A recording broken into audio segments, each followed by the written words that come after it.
These people are not socially distancing themselves. Come on.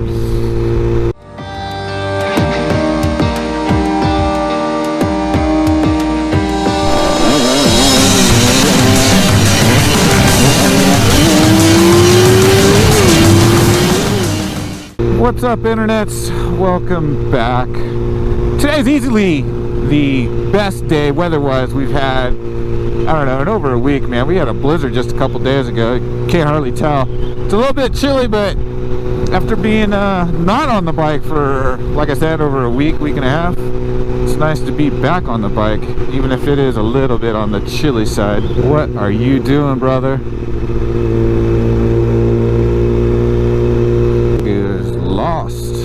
Lost in a Dodge Charger.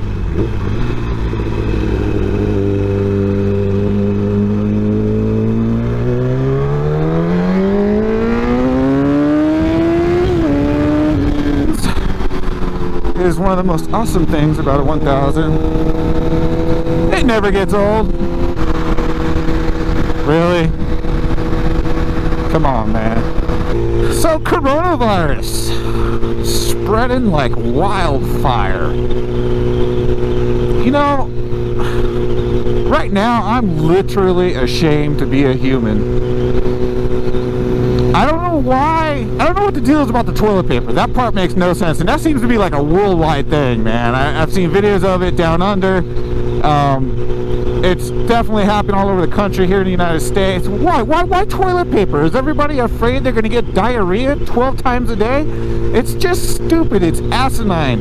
If people would just, like, remain calm and just shop like you normally shop, there wouldn't be a problem. We are inducing our own problems.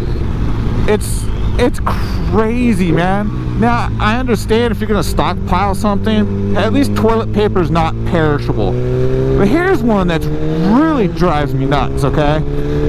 I went to 3 different stores this morning looking for a dozen eggs, not 50 dozen eggs, just 1 dozen. 1 dozen egg, right?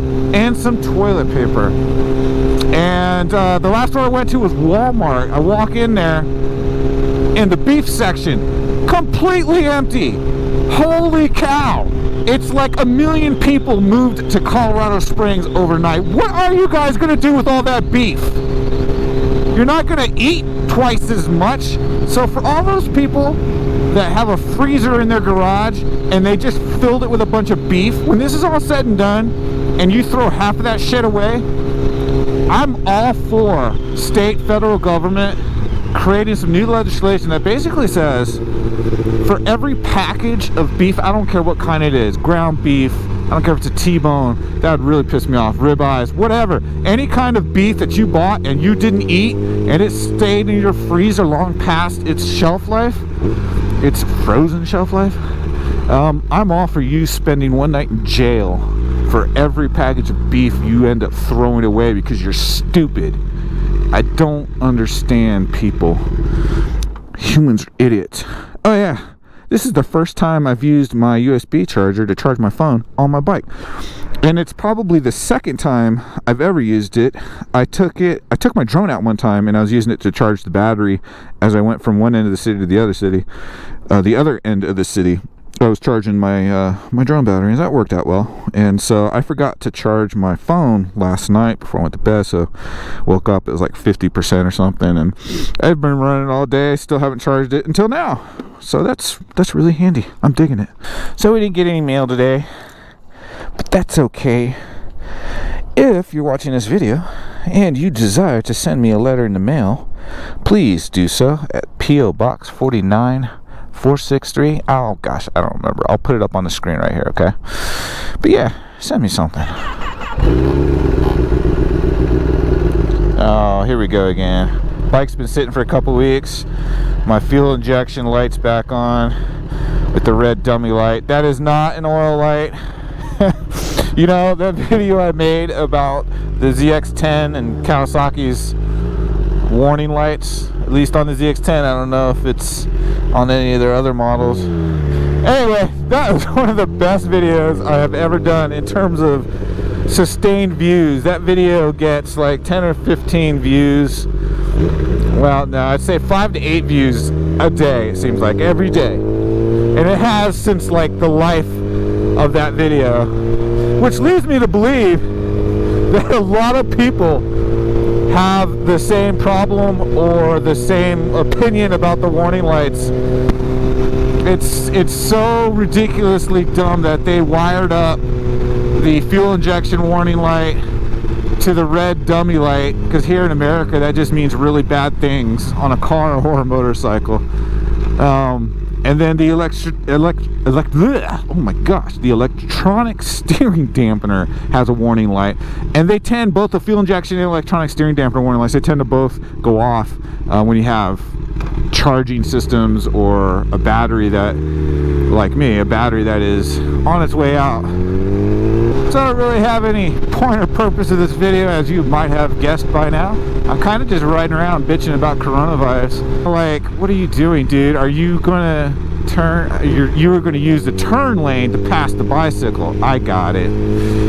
What are you doing, dude?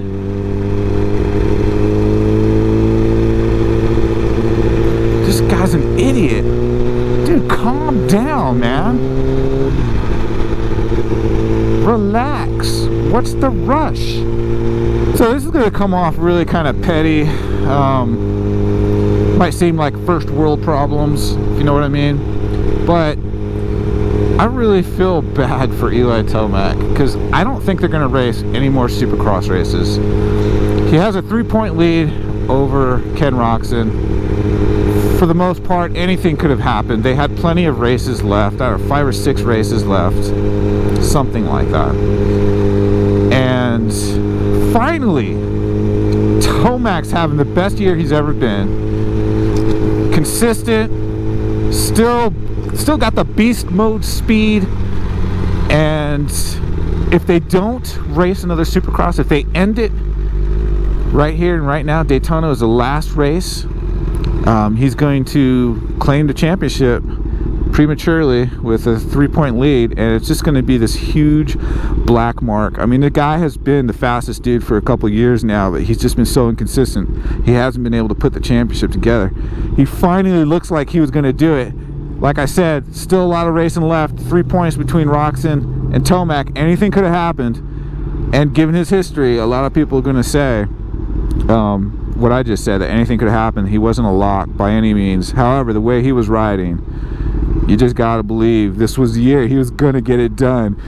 And then this coronavirus takes off and spreads like wildfire, and now if they do end it as it is and they give him the championship with that 3-point lead, it's just gonna be this huge black mark in the record books for the guy. I just feel bad for him, and it's hard for me to say I feel bad for him, because, you know, dude, he's gonna be just fine. Yet we've lost thousands of people to this coronavirus. I think in the US we've got 30,000+ confirmed cases.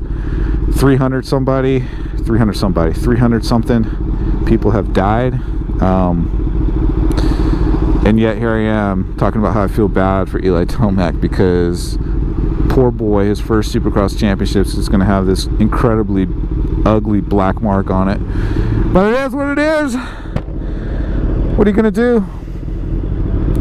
Sad thing is, I don't think that they've already canceled the first round of motocross, so I just gotta believe they're not going to race any more Supercross races. So Supercross ends in May. The last round was in May-ish, and then they usually have 2-week break, and then they start racing the motocross series. Now they've already canceled the first round of the motocross series, so I don't see how they do that and still race some Supercross between now and then. I don't know. We'll see.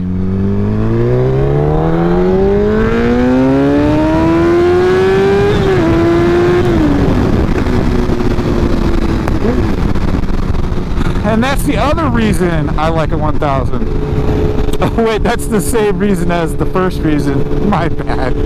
I have a feeling that all my reasons for liking a 1000 are probably the same, the one I just showed you, but it's a good reason to like a bike.